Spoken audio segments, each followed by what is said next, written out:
Welcome to another edition of The Summit. I'm Shola Ajay. Last week, we had a part one of our special bumper edition titled Echoes of 2017. Garba Shehu, the Senior Special Assistant to the President on Media and Publicity, was with us, as well as two other gentlemen. For this part two episode, Garba is being replaced by Osita Okechukwu, who is the Director General of the Voice of Nigeria, VON. You can be sure it will be another interesting episode. But just before we begin the discussion, enjoy this documentary clip. See you shortly.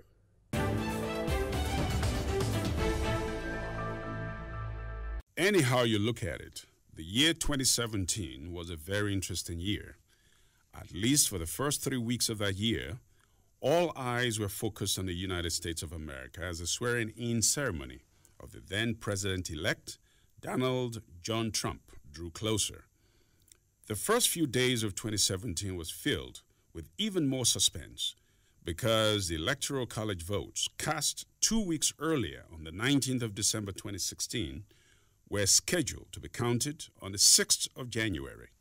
After that last hurdle was crossed, Donald Trump was on his way to being inaugurated as the 45th President of the United States, and the whole world heaved a sigh of relief as they prepared to encounter an unpredictable American president that was sure to shake the world like only a few others before him.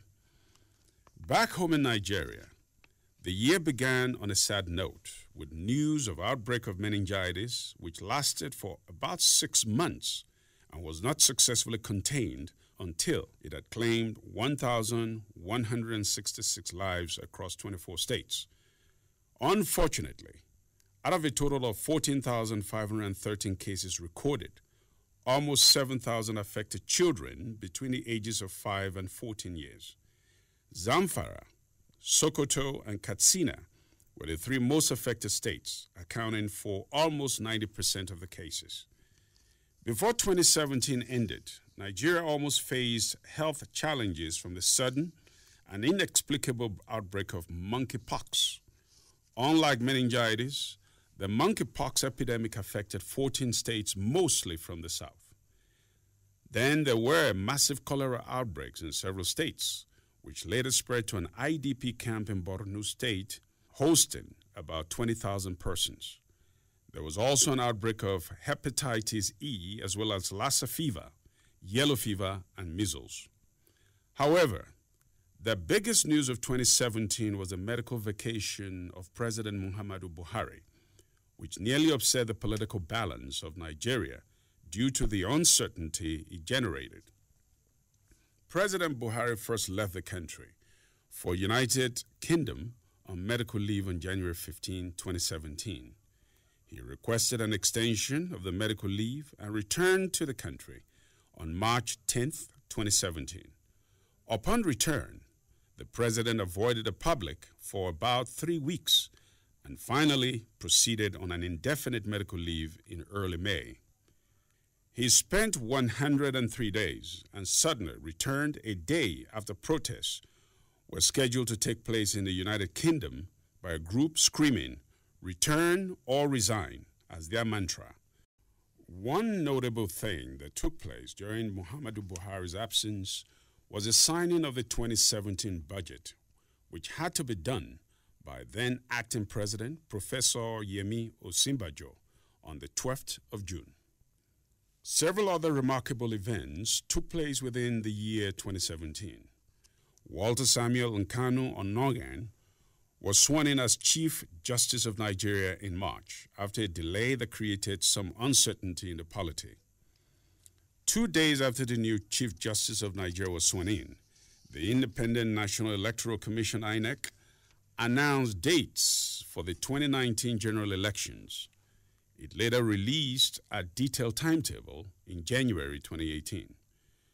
During the second quarter of the year, the country had its first good news when the National Bureau of Statistics reported that the economy had exited its period of recession. In 2017, there was also a serious effort to recall Senator Dan Dino Melaye.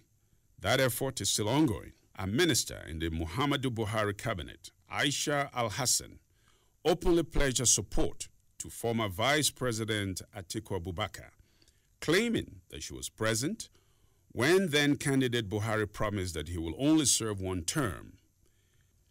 During Operation Python Dance, launched by the Nigerian Army, IPOB leader Nnamdi Kanu went missing. He has not been seen since then. An earlier operation, tagged Operation Crocodile Smile, was able to contain militancy in the Niger Delta region, which was on the verge of going up in flames, following threats by several militant groups. This achievement by the Nigerian Army was responsible for stabilizing Nigeria's crude oil production, which had dwindled dangerously. The People's Democratic Party won its case at the Supreme Court, bringing a welcome end to a nerve-wracking period of uncertainty. This victory saved the party from a nasty split and sent Ali Mudu Sheriff, head of the invalid faction, into destination unknown. Shortly after PDP's Supreme Court victory, former Vice President Atiku Abubakar, who had left the PDP for the APC, returned to his former party and even attended a convention of the party held in August. The second and third tranches of the Paris Club refund were paid to state governments within the year 2017. Anti-grazing laws were passed by both Benue and Taraba states, following the passage of a similar law in Ekiti State in 2016. Probably as an effect of the poor economy, there were several suicide attempts by Nigerians, notably by a senior civil servant in Kogi State, who hung himself shortly after his wife gave birth to triplets. On the 1st of July, the Federal Inland Revenue Service launched the Voluntary Assets and Income Declaration Scheme, known as VADES, which is a 9-month tax amnesty initiative aimed at improving compliance. Several senators and members of the House of Representatives cross-carpeted from PDP to the APC, changing demographics of the National Assembly. In 2017, there was a dangerous encounter between security operatives of the EFCC and the personnel of the DSS, who almost engaged one another in a shooting duel outside the house of the former DG of the DSS. Shocking details of monies allegedly stolen by the former Minister of Petroleum Resources, Mrs. Desiani Alison Madueke, were released by the EFCC, even though some figures, like $90 billion, made some people wonder if the EFCC was not playing to the gallery. The budget padding exercise that threatened the 2016 budget was repeated in 2017, as then acting President Yemi Osinbajo said while signing that budget that the 2017 padding was not as bad as that of 2016. Mr. David Babachir Lawal, former secretary to the government of the Federation, was involved in a 200 million naira grass-cutting contract scandal. Some months later, apparently in response to sharp criticism by Nigerians, Boss Mustafa was appointed. The new SGF and Babachir was sacked. To the relief of football fans, Nigeria qualified for the 2018 FIFA World Cup. In November 2017, INEC successfully conducted the Anambra State elections, which gave the incumbent, Willie Obiano, a second term in office. Mr. Abdul Rashid Maina, who was declared a fugitive by the country's anti-corruption body, was reabsorbed into the civil service and subsequently promoted, leading to a brief period of infighting within the cabinet of President Buhari. In 2017, Nigerians launched a spirited campaign to expose atrocities in the Special Anti-Robbery Squad of the Nigerian Police through the Twitter campaign EndSARS Now. From the world of business, Etisalat became 9 Mobile due to a debt crisis. From the world of entertainment, the sad news was the breaking up of the singing sensation P-Square. After a long delay, appointments into boards of government departments were finally announced on the 29th of December. On the international scene, Emmanuel Macron was elected President of France. President Trump recognized Jerusalem as the capital of Israel. Some notable people that died in 2017 were the former DG of NACA, Professor Babatunde Oshotimehin, Kim Jong-nam, half-brother of North Korean leader Kim Jong-un, Helmut Kohl, former Chancellor of Germany, and David Rockefeller, American philanthropist and businessman.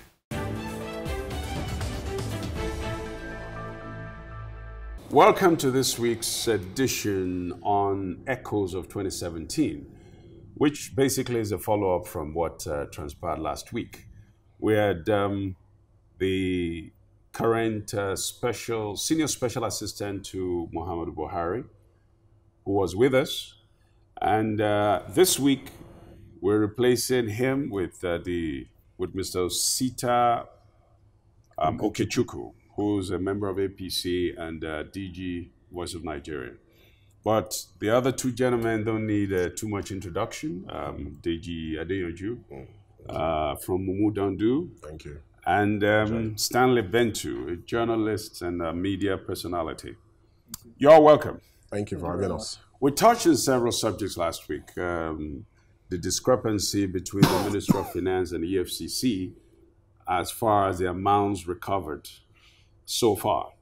We also we left out the fact that the First Lady made reference to the fact that there was no Panadol in Asoro Clinic.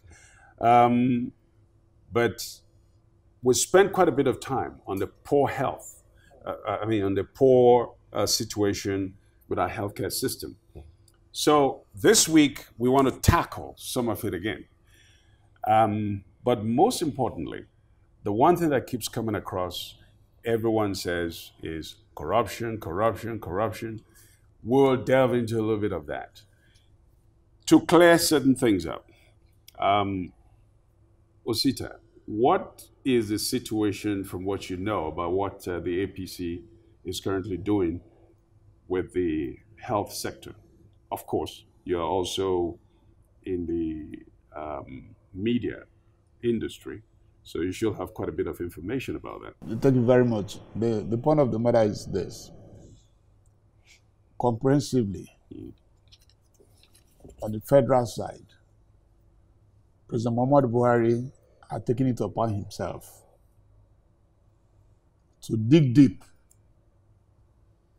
by embarking on the most massive infrastructural development in the country. He gave it a 3-5 year span of project completion. 5,000 kilometers of federal roads. 5,000 kilometers of standard gauge rail line. Self-sufficiency in food production. An additional 5,000 megawatts of electricity. 3-5 years completion project cycle. The issue I'm asking you about is specifically about the health sector. What has the government done or not done, or what would you have wished the government were to be doing? You know, it's very easy to have a perspective on a very important issue. We are saying we did a study. We have been here for about 31 hours. For up to 3 times, the electricity here was cut off. That's true. A lot of Nigerians died in hospital because of erratic power supply. So hospitals collapsed because of the fact that the proprietors, both on the government side, private side, they don't have sufficient electricity. So we are saying that there are certain things individual Nigerians cannot do, or individual states only cannot do. So we are trying to tackle those things once and for all. If you assume today that we have a neighborhood of about 7,000 megawatts, we're saying we want to add about 5,000 plus.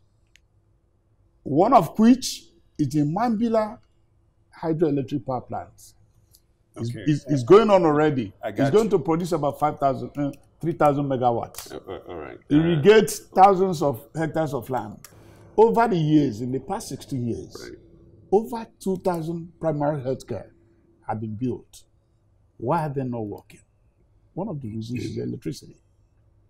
Power supply. If you ever go to those villages, most of the villages, increasingly, the previous regimes have done that. But why are they not working? Why are the equipment imported with public funds? So the APC is doing a lot to make sure those things are operational. We are going to the critical infrastructure. Right. That is the reason why we are where we are.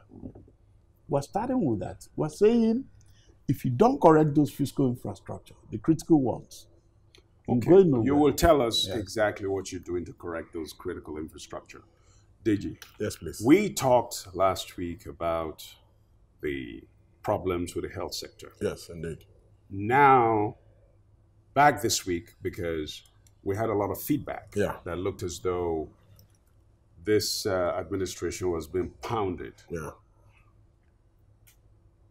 I've asked the DG now in terms of what is being done in the health sector, but I think he attributed all of those issues to the problems that you have in other sectors that are encroaching on the health. Yes. So what, in your take, is actually missing from his explanation? Yes, well, you see, the president and this government is not doing anything in the health sector. But, you know, you can see the president is going for, or has gone for, medical help in the UK, and he's investing massively in the UK health sector, you know, and even the Aso Rock Clinic, like the First Lady has said, does not have Panadol. The Aso Rock Clinic under President Buhari has gulped up to 11 billion naira with no single result. Even the president's son cannot go to Aso Rock Clinic when he has a power bike accident. The president does not use the Aso Rock Clinic. The First Lady does not use the Aso Rock Clinic. The president patronizes London hospitals.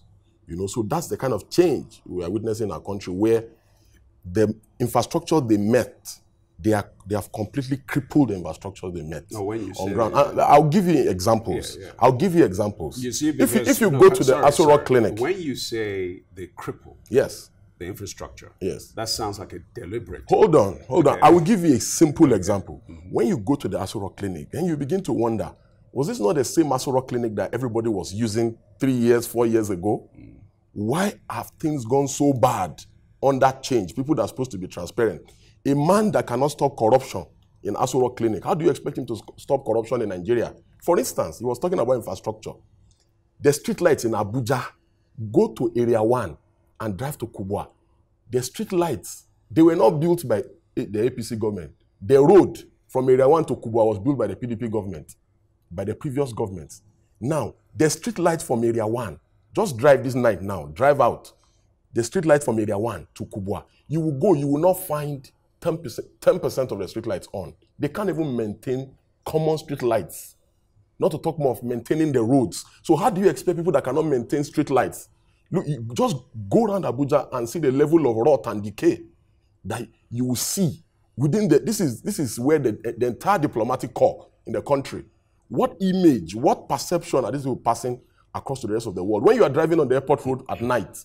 So because he was the one that was delving into infrastructure. But now coming back to the issue of the health sector. Yeah, because if I'm to stop him, you see all the federal medical centers in the country, all the federal medical centers in the country, the money that they gulp and the money that the Aso Rock Clinic gulp, when you compare and contrast, then you begin to wonder, why is the Aso Rock Clinic not like the hospital that the president is going to in the UK? Because this government does not have any excuse whatsoever for the collapse of the health sector. Because year after year, from the time they came in, there have been budgetary provisions for the maintaining of the health facilities in the country. So why do things seem worse than they met it? Because when you look at you go to any typical federal medical center now in the country, you will discover that, for instance, I'll give you a simple example of federal medical center in Ido Ekiti. The doctors who are there, I have spoken to some of them, and the pharmacists, they complain that even the facilities they had before and the drugs they had before, they don't even have 1/10 of it now. So what is going on? Good question. Stanley, you've heard both from the DG, who didn't answer me directly about the health sector, to DG, who's pointed out that there are issues with the facilities being empty, etc. Now, what is the real problem from your understanding? Is it the same massive corruption? Are these places being looted? Or are those looted things, I mean, those looted funds that were brought back now being re-looted? I think the main problem is precisely what Bill Gates mentioned when he was here in the country, that we focus a lot on infrastructure to the detriment of the human capital that we have, the human capital that we have. And it's a major problem. Not that we have an infrastructure deficit, that's a fact. But we also have a major human capital problem. And if you look at the health sector, it's absolutely no different. You can fix everything all you like, but just today in Premium Times, there was a story about doctors. There was a special report, 200 doctors in Dubai who were waiting to have jobs. You had thousands of doctors who were traveling out of this country, and the Medical Association could not provide any statistic. So what you're having is a crisis because you have brains, Nigeria's best brains, who are leaving the country because of poor working conditions. So there's a brain drain. And you have your NHIS, which up until today only captured 3%. It was 3%, less than 3% in 2015, so we were not in good shape. But in the 3 years of the current administration, we've not seen that fundamental change. It is still hovering at about 3%, and the NHIS has been riddled with all kinds of scandals and crisis. Recently also, the Director General, I think even today, Director General of NACA was talking about the people who are receiving HIV treatments and the sample the research and saying that the government has to take more responsibility for HIV treatment in Nigeria, costing hundreds of thousands of dollars. But he said at this point, he mentioned the Abuja Agreement, the Abuja Declaration, where Nigeria, alongside other countries, had promised to pay, or that they were going to work their way into making about 15% of the total budget to be allocated to health. Now, this agreement was done many years ago. This is 2015. There has been, for me, I think that Nigerians deserve better than marginal improvements. And if President Buhari and his government want to provide the kind of change that he promises, then he has to look at making a shift from about 5 to 6% of the total budget to the 15% that is supposed to be. Okay, let's actually find out from Osita. Is it a question of not prioritizing the health sector, or is a problem of massive funds being pumped into the likes of Aso Rock and they're being looted? Is it a problem of corruption, or is this a problem of prioritization? Let me start by saying that if you go by what Deji say, some of these figures are not correct. The federal government of Nigeria, since President Muhammadu Buhari came into power, had, in spite of the low funding indicated, had provided and released more funds in all parameters of capital budgets. And this is the first time in the past 17, 18 years when we have over 30% of a budget profile for the capital side. And health comes in, education comes in, and other facilities. So his figures had to be examined and interrogated. Secondly, he talked of the fact that if you're going from here to Kubwa, I live in Warimpa 2, where his friend Charlie Boy is living. And most of the time I drive late. You can't talk of 30%, 10% of street lighting now. But then let's go to the health sector side by side. As I said initially, I said, one, we've come to reason that drugs and equipment wasted yearly because of lack of electricity. you cannot count it.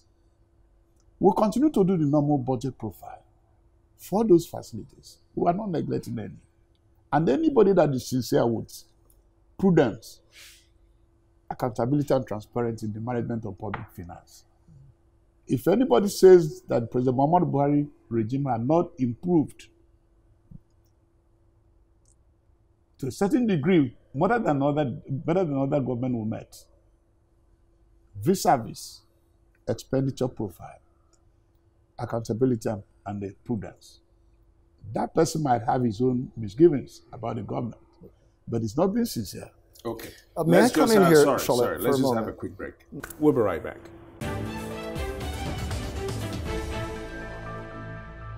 Welcome back. As you can see, we're still talking about echoes of 2017. Can you finish your thought process?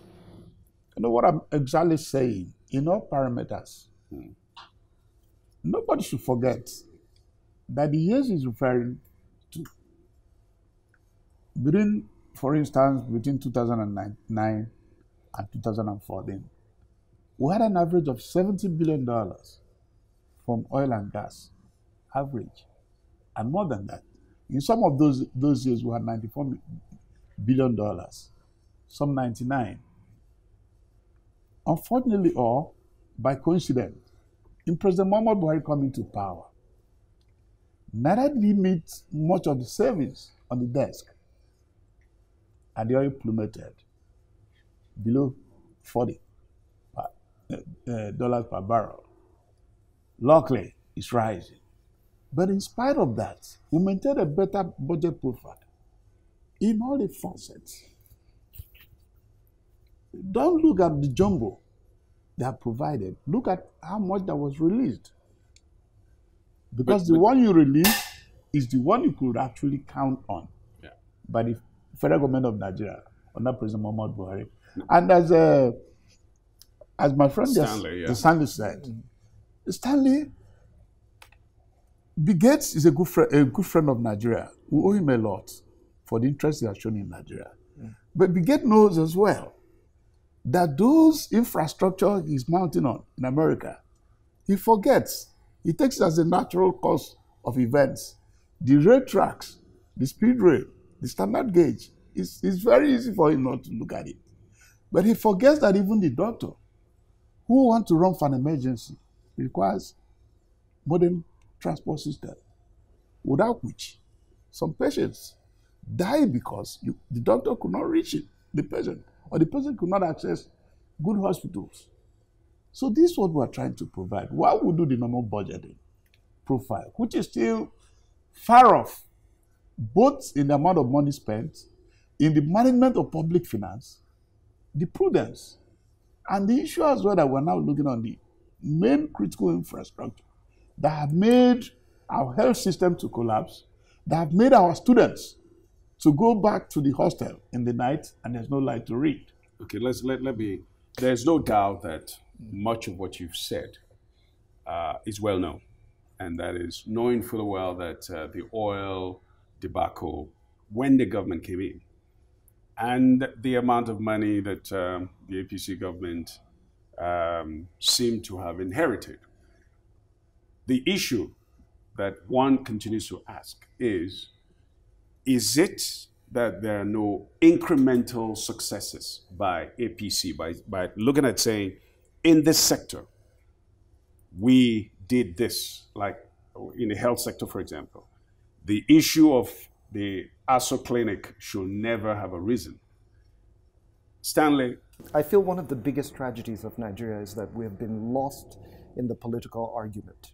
And the political argument, particularly coming from our major political parties, the PDP and the APC, has reduced the quality of our conversation to, my government did not mess up as badly as you do. And this is why I say Nigeria deserves better. It's not about whether one person improved marginally or didn't. It's about what needs to be done, what fundamentally needs to change if the quality of the Nigerian life is going to be improved.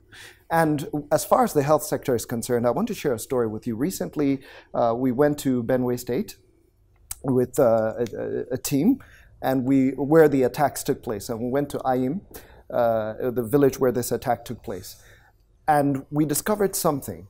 The journey from Makurdi to Buruku, where you have a river, is roughly about 4 hours. And then you put your car on a ferry to cross the river. And from there, you drive for another 1.5 hours before you get to Ayim, where the attack actually took place. Now, you have 70 people who died. How are you going to transport these people? And in Ayim, there's only one healthcare system, one healthcare center, and there's nothing in that healthcare center. Now, if you do not have, you have two things to do as a question of strategy. It's either you fix the bridges, you fix the roads. Failing that, you have to make sure that you take the healthcare to the people, because I can imagine that a lot of the people out of those 73 who died could have been saved if only they got healthcare faster than they did. So are you going to take healthcare to them in that village? But if you go to the primary healthcare center there, there's practically nothing.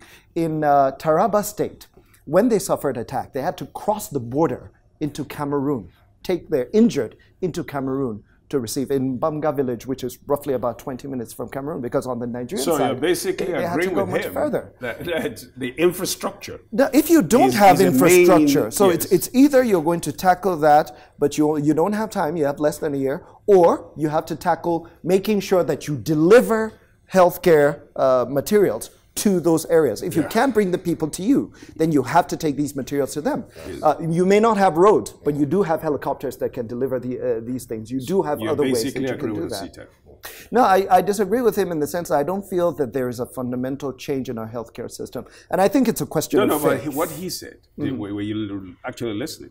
He's saying that the infrastructure around the health system is a problem. It's a problem. It certainly is. If they give those priority, it means eventually they will solve the health system. But you can't give one priority over another, which was why I provided the alternative solution. If you can't have infrastructure fixed overnight, then you have to devise a way that you can get materials out to those people. Let's bring DG into the discussion. Just before DG speaks. Because one will say that basically you love to excoriate the government. No. You see, it's based on facts. As Osita sits here, he cannot name one thing that this government has done to improve Nigerian healthcare sector in the last 3 years of their government. He can't name one. I challenge him to name just one. He does not have one thing he can name. So also the president does not have one thing he can name in the health sector that they have done in the last 3 years. But here's the irony. The irony is that since Buhari became president, May 29, 2015, the president has invested more than £10 million in the British economy by going on medical tourism. And the president, only God knows how much the president is going to invest this time around. And I will give you facts and figures. The last trip of the president, the president spent 103 days. And last week, you remember we discussed it. Yes. The last trip of the president, he spent 103 days. It cost Nigeria above £5 million, that trip. And we have done the calculation. On the presidential fleet and the jet alone, £4,000 per day for 103 days, over 400 and something thousand pounds. On hotel accommodation for maybe 28, 2-point-something million pounds. On feeding, Esther code, it's cost. When you do the arithmetic, then only God knows how much hospital bill the president paid. You understand? Because Garba Shehu refused to come clean last week, because even him, he does not know. So we have people who defend the government who does not even know what the government is doing. Now, the most painful aspect of it is this. And that trip is not the first trip the president was making to the UK. And just like this trip as well, you see, the president continues to do these things. And we expect that the president will know better, and that having suffered so much challenges around his health, that he would declare an emergency in the health sector and revamp the health sector. Or even if he cannot revamp it, leave it the same way that he met it. But I have visited the Aso Rock Clinic several times. I went there and I'm like, how did it go so bad in just 3 years or 5 years? How did it go so bad that the same Aso Rock Clinic that we all used to go, and we all used to think it was a privilege. I'm not certain it was so great. No, hold on. It was, my brother. Trust me. Under Yaradua, we used to think it was a privilege to go to Aso Rock Clinic. Trust me. Go there now. Go there now. So if someone cannot stop corruption in Aso Rock Clinic, you expect such a man to stop corruption in Nigeria? And coming back about talking about infrastructure, where is the infrastructure that we are talking about? Where is the infrastructure? Because if the infrastructure that was not built by this government in Abuja is under decay, how much more the infrastructure? What infrastructure is the government doing in my state? The president went to Lagos after 3 years to commission a bus stop in Lagos. How can a president of a nation of close to 200 million people go to Lagos? Lagos is like the largest economy in West Africa. You go to Lagos after 3 years to commission bus stop. The president did not go to Lagos to commission a health facility that has been constructed and completed by the federal government. Did not go to Lagos to commission a road constructed by the government and completed. The government did not go to Lagos to commission a school or an institution of government or a federal university or a train station. The president went to Lagos after 3 years in government to commission a bus stop. Okay, but hold on. So you begin to wonder. So these are the facts before us. Right. It doesn't matter. It's not about sentiment. It's not about whether this person is APC or this person is PDP. Yeah. We're talking about the fact before us is that they cannot name one thing that they have done for the health sector in 3 years. I said we run the normal budget, given the amount of money we had on the ground. But President Muhammadu Buhari did as a good father to also look for funds for the main critical infrastructure. There are hospitals designated across the country. If you have been to UCH, I know how much we invested on the cancer and cardiac arrest specialization in some of these university teaching hospitals. Did you do that based on the fact that there are more cardiac problems in the country? No. We did that because we said if some of these institutions are designated for special care, the human beings had not changed. The same sickness repeats itself from one generation to the other, you might add. So we did that, and we have not finished on that perspective. The different universities have different specializations, and a lot of money have been pumped. But one thing Deji could not even agree that the government had done is one, they sat down here to talk of 10 million pounds. My brother, if you lived in London, things do not go that way. The prices are not that way. 10 million pounds, I don't know whether you have an idea. No, what we are just even being honest. So this government is not doing anything. Hold your fire. Okay. No, I know your biases. No, Welcome back. We're still on echoes of 2017, which of course has spilled over to 2018. I love to talk about other things, by the way. You were mentioning 3 things. Yes. Is it 3 things that needed to be done in the health sector? I was just making a Carry response. On. Just finish. There are 3 seconds. key issues in the health sector in Nigeria that need to be fixed beyond, buying the odd machine here and there. Number 1, you have Nigerians who are paying for healthcare out of pocket. That needs to change, because every time you have to pay out of pocket, that's where you have lots of people dying needlessly. Number 2, we have the issue of brain drain, that our best doctors are leaving the country. We have to find a way to stop that from happening. And number 3, the government needs to make sure that our healthcare system is more bottom up, so that the primary healthcare system are getting more of the money and more of the funding than the tertiary healthcare system. And then you will see an overall improvement. But to do that, you need to have faith. And so the president needs to show faith. When you have the president going abroad for treatment, you have the first lady having a health scare, and the first impulse is, let's fly her out. If the presidency's first impulse is, let's fly out, and you have the president's son who was treated at Cedar Crest, which I happen, I'm sorry I'm not trying to advertise, but my niece was in an accident. She was there. It's a fantastic hospital. But that after that, they still needed to take him out. What the presidency is saying is, we do not have faith in the Nigerian Thank you healthcare very system. much about the health questions. Yeah. Now let's move to other things, because you cannot tell me that you cannot find something. I am searching. That is, no, hang on. Yes, that you I am cannot searching. find something that this government has done so well. I'm searching.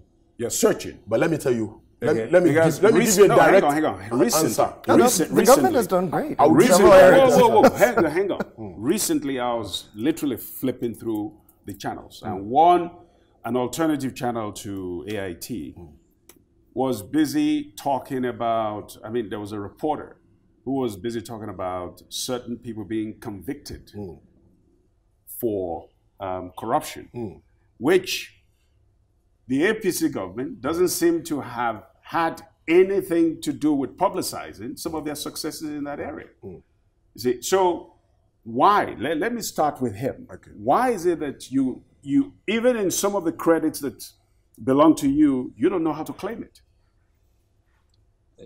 Because we're going to come back to the judiciary and all the other stuff, but yeah. Don't close any chapter until we exhaust the chapter. No, because this show is not about just health. We got several other things to talk about. I'll come to the point where you're saying. I'm through with health. No, answer this one. Why is it that you cannot take credit for some of the things that you have done in tackling corruption? Answer that. We cannot, out of our own way, it will look immodest for us to start praising ourselves. Several occasions, you've heard Mr. President, you've heard Mr. Vice President, you have even the Magu, Ibrahim Magu, who is the field commander, trying to churn out the list of the convictions, amount recovered, both in cash, both in dollars, both in pounds, and both properties. Like the Voice of Nigeria today, Voice of Nigeria today were one of the beneficiaries of the fruits of the hard work. The new office we are going to pack into is a fruit of the anti-graft war. It's been mentioned severally. In fact, some people have said, please stop shouting about what you've done. So, for God's sake, if anybody gets up, even our friend Obla, Okoye Obla, his new recovery panel is every day on the television on what they have done. So if we say we do not do that, I don't know whether we shout to the top of our voice. No, but maybe it's your strategy. But I'm happy that you said so, because it's better for you to say than us even saying it. Because it's very clear. I'm asking you because it's I very don't clear. know. Everybody, I started this statement by saying that no matter whatever Deji say, that he knows the imprudence, transparency, accountability of managing public fund had improved to a greater degree under this regime. I don't agree. And I'm also thinking that also one of the group that see the federal government as the only government in the country, they do not seem, just like my aunt said, I asked her, I said, Mom, do you ever ask yourself, this local council, the percentage it gets every month from federal allocation, this very state where you come from? He said, no, leave the states, leave the local council, we know the federal government. I said, federal government gets about 52%. And the rest 48% is in all the states of the federation. And they're also supposed to be accountable. But even most of the states did not domesticate EFCC, the law.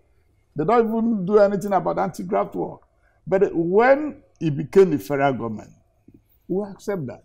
But we are saying that with records, we've done so much in all the facets of the growth of this country. No. But for some people, they will not agree today. No. That's why we're saying by 2019, if Muhammadu Buhari comes back to complete his foundation, maybe it will be more germane then. Okay. Well, let me throw this across to Deji. Deji, so they've done much. No, here's a government that came in. Yes. Definitely with all manners of problems. Yes. You will agree with me. Yeah. Would you? Problems? Yeah. Well, no, okay. Would you agree that the government came in? I do not agree. Hold on. To start with, I do not agree, and I'll give you the reasons why I do not agree. Hold on. Are you telling me that Nigeria is like America? No, Nigeria wasn't like America. So, but when they came in, they met $1 at 180 naira. Well, that is arguable Which in terms of what led Hold on. What led to all Hold on. Let me give you an example. But let me finish my question. Okay. Then you can. But would you say it is enough for a government that came in 3 years ago, roughly or less than 3 years ago, to completely transform an economy like Nigeria? Okay. Would you say that is My people, Yes. my people, they have a saying. They said, a weekend that will be good is from Thursday, you will know. From Thursday. Now, let me give you a very simple example. Why I said this government is the worst government that we've ever have in the history of this country. You see, we're talking about health. And I said, they've destroyed our health sector. They've destroyed our economy. I'm just coming from the market here. You see, when this government came to power in 2015, and I will give you raw data. When this government came to power in 2015, they met $1 at 80 naira. They met fuel, that's petrol. They met it at 84 naira. $1 now is 360 naira. Fuel is 145 naira. 190, Hold on. 190 to the dollar. Hold on. Let me even agree that it was 190. But it's 360 naira now. Fuel is 145. The fuel thing has spiral effect on almost everything. Tomato that is produced in Sokoto State, the price of tomato in Sokoto is different from the price of tomato here in Abuja. And the price of tomato here in Abuja, tomato here is cheaper in Abuja than in Lagos. And I'll give you a simple example of the facts. When they came in, when this government, the government that Osita supported, when they came in 2015, you know the 40 leaves notebook, it's 8 in a pack. Go to Wuse Market and find out. It used to be 300 naira in a pack. Now it's 900 naira in 2018. The A4 paper, the rim, the normal rim of A4 paper used to be, in 2015, used to be 650 naira. Now it's 1,200 naira. Now, the waste disposal that we use in the kitchen, the black nylon that we use in the kitchen, used to be 200 naira in 2015. Now it's 350 naira. That's the insecticide. Used to be 350 naira. Now it's 800 naira. Now, the list goes on. Palm oil, 25 liters, when they came in 2015, was 6,500 naira. Now it's 13,500 naira. When they came in, a bag of rice was 8,000, between 8,000 and 9,000 naira. It's now 18,000. When they came in, a bag of beans was between 17,000 to 18,000. Now it's 32,000. When they came in, white gari, one bag, was 6,000 naira. It's now 18,000. So the mudu of egusi when they came in was 550. Now it's 1,000 naira in 2018. Okay. Well, hold on, let me finish. Because you see, when they came in, a mudu of ogbono. Hold on. I'm almost done. When they came in, a mudu of ogbono was 2,500 naira in 2015. It's now 3,500. Now, granite oil, 25 liters when they came in, was 6,500 naira. Now it's 12,500 naira. Now, 1 kilo of meat when they came in was 1,000 naira. It's now 1,400 naira. Our people are suffering. I now went to a pharmacy to make inquiry about 2015 and 2018. When they came in, these guys, Panadol, that small sachet of Panadol was 70 naira. Now it's about 150. The paracetamol that used to be 20 naira per sachet is now 50 naira. Now, there is essential drugs for diabetic patients that anyone that has diabetic in the country knows that this is an essential diabetic drug. It's called, and that drug used to be 280 naira before. Now, that's for just that one card. Now it's 600 naira. The pregnant care that every pregnant woman uses in the country used to be around 1,300 naira in 2015. It's now 3,100 naira. Okay. So, in 2015 was 300 naira. It's now 500 naira. So, made your point. So now, when I tell you that they've destroyed the Nigerian economy, I'm telling you because the children, do you know how many children used to be in school abroad that this government forced their parents to bring them back? These guys have destroyed the havoc they've caused on the Nigerian economy. Nigeria cannot recover in the next 20 years. Yeah, hang on, but you were the same person who did not want people to go overseas for anything. Okay, hold on. Yeah, hold on. Hang on. Okay. If those people were returned, yes, because of the state, as the educational quality in the country has it been developed? No, we're going to talk about that. Yeah. Because in terms of the educational problems, you know, which they also said is one of their priorities, I would like to know a little bit about that. But before I go to that, please, Stanley, you were talking about. Well, I listened very carefully. There's two reasons why I wouldn't take Deji's line, hook, line, and sinker. Okay. Number one that is more visceral. Number one is if you look at the general trend, yes, and the trend right from the 80s until today, prices have been on the upward, but they've been going upward. Now, was the slide of the value of the naira more steep over the last 3 years? Yes, but then the question is why? Is the question because Buhari is the worst president? Maybe not. Perhaps, I think it was probably more because the president did not move as quickly as he should have. In order to put some of the palliatives in place. He took too much time to set up his administration, and there are still a lot of people who feel that his cabinet is tepid and he's decided to stick to that. So maybe, you know, that may have made the consequences more dire.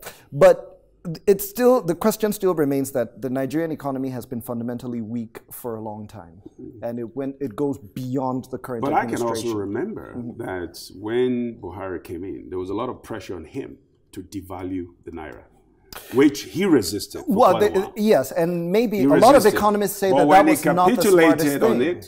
A lot of economists say that was not the smartest thing because he could have accessed certain investments that could have cushioned the effect of the economic downturn had he devalued at the time.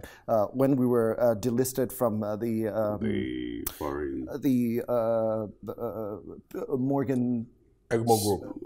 Yes, Egmont Group, precisely. Now, he could have accessed some funds from there, and that was why there was that pressure. But he decided to be resolute in his decision, and so the impact was felt there. The country is, well, according to economists, has moved out of recession. So I would like to give credit for a lot that has been done. Please, the 1 hour is coming to an end very quickly. Anchorman, if I can come in. Welcome. 1 minute. If you sat down here to reel out a list, I expect you, if I claim and I told you I'm of the party he's talking about, you owe me that small minutes. I thank him for the data he has. But it's a simple elementary economics. That Nigeria was focused on one mono product, oil.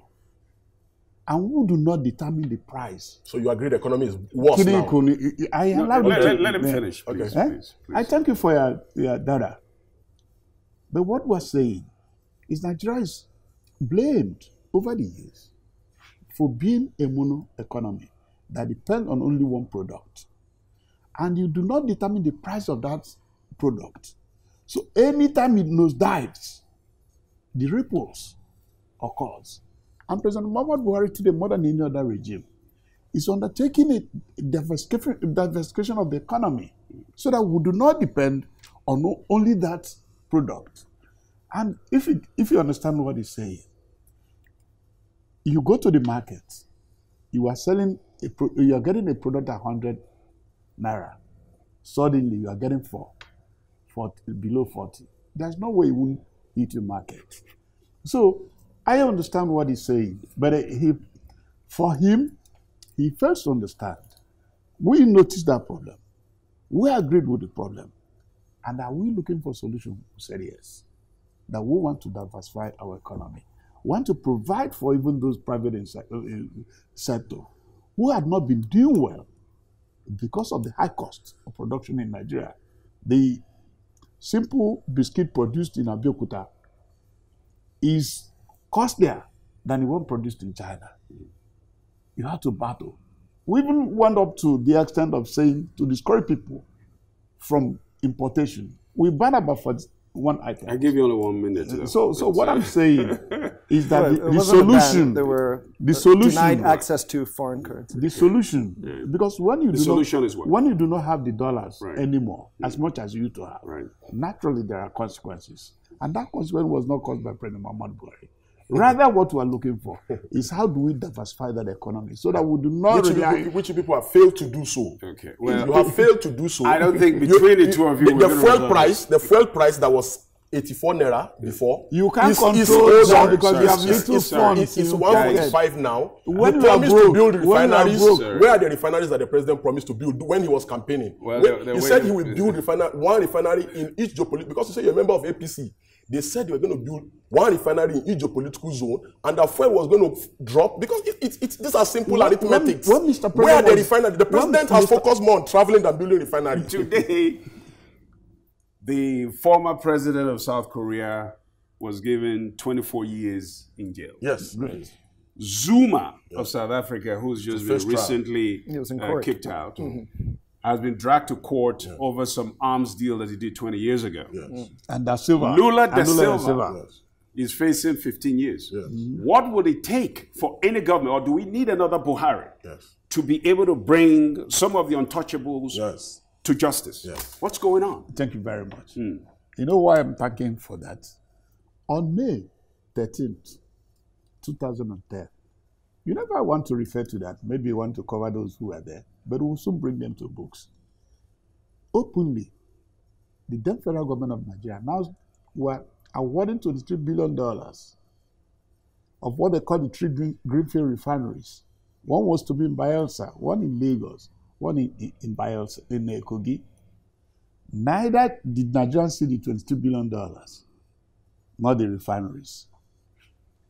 What was the outcome?